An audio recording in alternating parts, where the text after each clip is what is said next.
Thank you అన్నయ్య అభిమాని అందరికీ నా హృదయపూర్వక నమస్కారాలు.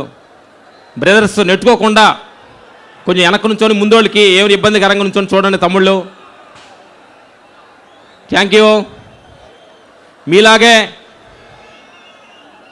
చిన్న విలేజ్ నుంచి అన్నయ్యను చూసి సినిమా ఇండస్ట్రీకి వెళ్ళాము. అన్నయ్య షూటింగ్ ఫస్ట్ జేబు దొంగ చూసాము. ఖైదీ నెంబర్ 786లో మేము ఫైటర్గా ఎంటర్ అయ్యాం. ఇప్పుడు అన్నయ్య గారు 150లో ఫైట్ మాస్టర్గా మా వర్క్ చేసే అవకాశం కల్పించిన ప్రొడ్యూసర్గా రామ్ చరణ్ గారికి, డైరెక్టర్ వివి నాయ్ గారికి, మనందరి అభిమానియ అన్నయ్య గారికి మేము హృదయపూర్వక థ్యాంక్స్ చెప్పాలి. ఇలాంటి ఒక పెద్ద సినిమాలో హన్నీతోటి వర్క్ చేసే అవకాశాన్ని కల్పించినందుకు ఆ యూనిట్ సభ్యులందరికీ మేము చాలా ధన్యవాదాలు.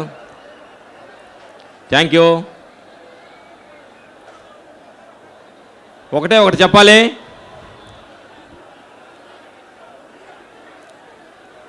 ఒక మంచి భక్తుంటే భగవంతుడికి అందమంట, ఒక మంచి పిల్లలుంటే తల్లిదండ్రులకి అందం, మీలాంటి అభిమానులుంటే అన్నయ్యకి అందం. ఎందుకంటే ఈ వయసులో ఈ స్టైలిష్ చూస్తున్నారు, మీ అభిమానమే ఈ స్టైల్గా ఉన్నాడంటే, మేము గ్యాంగ్ లీడర్లో ఫైట్ చేసినప్పుడు ఎంత ఎనర్జీఫుల్గా ఉన్నాడో ఇప్పుడు ఫైట్ చేస్తున్న 150లో కూడా అదే ఎనర్జీఫుల్గా ఉన్నాడు అన్నయ్య.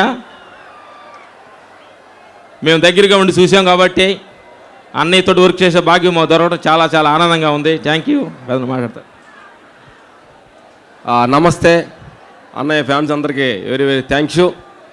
మేము చాలా సినిమాలు ఫైట్ మాస్టర్ చేసాము, కానీ అన్నయ్యతో ఫైట్ చేయలేదన్న లోటు మాకు కొద్దిగా ఒక మిగిలింది.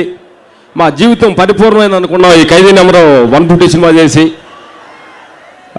డైరెక్టర్ గారికి, సరే అన్నయ్యకి, శరణ్ బాబుకి ఈ అవకాశం మాకు ఇచ్చినందుకు వెరీ వెరీ థ్యాంక్స్. ఇలాంటి ఒక ఎక్స్పెక్టేషన్ మూవీ అన్నయ్యను చూస్తుంటే, బాల్ పోస్ట్ చూస్తుంటే మాకు ఎప్పుడెప్పుడు సినిమా చూడాలని అంత ఆదుర్తిగా ఉంది. ఆ స్టైలు, బాడీ లాంగ్వేజ్, ఫైట్ చేస్తుంటే స్టార్టింగ్లో ఉన్న బాడీ లాంగ్వేజ్ ఇప్పుడు కూడా రిథం పోకుండా చెప్పింది ఎంత అందంగా చేస్తుంటే చాలా మాకు చూసి ఫైట్ చేసినందువల్ల కూడా మాకు ఎంత ఆనందంగా ఉంది. మా జీవితంలో మేము ఇంత దానం ఎప్పుడు పొందారని అనిపించింది అన్నయ్యతోటి ఫైట్ చేస్తుంటే. ఆ కొట్టే పంచిదం, నడిచే స్టైలు, కొట్టి తిరిగి చూస్తే ఒక స్టైలు, అన్నయ్యతోటి ఫైట్ చేస్తుంటే మాకు ఎన్నో జన్మల అదృష్టంగా భావిస్తున్నాం. Very very thanks. వీళ్ళందరూ ముందు మేము అవకాశం very very thank you. Thank you Suma గారు. Thank you Ram Lakshman masters. మేము ఎదురు చూస్తున్నాము ఖైదీ 150 కోసం. వాడికి కుయ్యటం తప్ప పని రావట్లా. వాడు కూతలు ఆఫ్ చేసి దర్శకత్వం సక్రమంగా చేసుకొని ఆ బాంబేదో అక్కడే పేల్చుకుంటే వాడికి మంచిది, మాకు మంచిది. వాడు ఇక్కడికి వచ్చి చిరంజీవి గారి సినిమా ఎలా ఉండాలి, చిరంజీవి గారు ఎలా యాక్ట్ చేయాలి అని మాట్లాడటం, ఇలాంటి అక్కుపక్షి పనికి మాలిన సన్నాసి కూసే కూతలు మాకు ఏం కావు.